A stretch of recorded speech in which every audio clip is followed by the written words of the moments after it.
Thank you, Mr. Chairman and Ranking Member. Thank you. This is a very appropriate subject because just last week I was down in the district talking to the Broward County Small Business Advisory Council, and two of the critical issues they brought up relating to the subject here today. The first issue is there's a federal building that is being constructed in Miramar, Florida. And for whatever reason, the prime contractor on that federal building has not gone to look at any of the local subcontractors for opportunities for them being there. Is there some system in place to make sure that when we have these type of contracts down there that we do look at the local subcontractors, because this does come back to, jobs and opportunities within a local environment before we go to outside sources? So in terms of ensuring that small businesses are a part of it, the prime contractor will have to submit as a material part of the contract, a subcontracting plan that says by percentage basis, typically, how they plan to allocate their subcontracting among small businesses and various groups of small businesses. And SBA reviewed about 5,000 of those plans last year.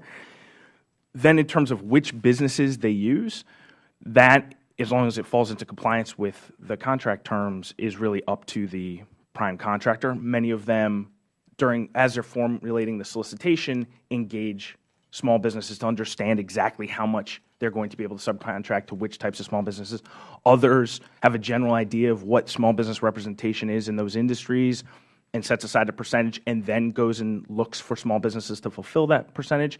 And at that point, in either of those cases that they're looking for subcontractors, we work with our SBA district offices and some of our resource partners to try to make small businesses aware of these opportunities and make both the agency and the prime contractors aware of the great small businesses in all of those industries.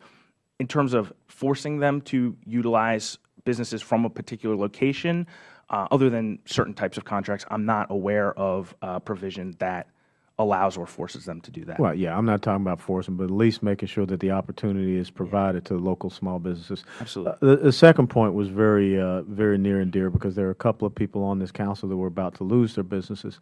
Because obviously what happens, prime contractor comes down, gets a small business subcontractor. Let's say it's an 18-month, 24-month project. Well, you bring in the small business contractor, they do what they're supposed to do in the 3 to 4 month period within that overall larger project. Some of these small businesses, like I said, two people there on this council have been affected. Their payment was being held up, even though their work had been completed. It had been certified, it had been signed off, their payment was being held up until the end of the entire project. Now, small businesses have a very small margin upon which they can operate. We can't continue to allow that to happen to them because that puts them in very untenable positions. Is there some kind of means by which we can, eliminate that from happening or, make sure that prime contractors are meeting their obligations to, within a 90-day period after work being completed, and is there an enforcement mechanism in place?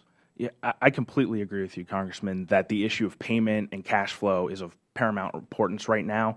A lot of these small businesses are really going pay period to pay period and need that cash as quickly as possible. There are two things that we've done already very recently.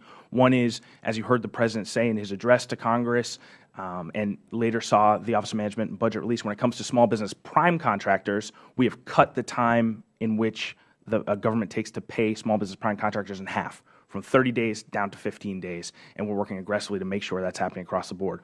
When it comes to subcontracting, just yesterday, SBA released regulations that says if a prime contractor is delinquent, which we've defined as, after substantial input and public comment period, defined as more than 90 days late, just like you said, in paying its small business subs and assuming the prime's been paid, then they need to report that to the contracting officer, and we're going to put that in the past performance database so that it can be a mark against them for any future awards, to really give them that monetary and performance incentive to make sure they're doing it. We're not done. There are more things that we're looking at to try to accelerate payments to small business subcontractors, much like we worked hard to do so at the prime contract level. There's just a few more issues. But I totally agree, and I would point to those things we've already done and say we are looking to do more. All right. Thank you very much. I yield back.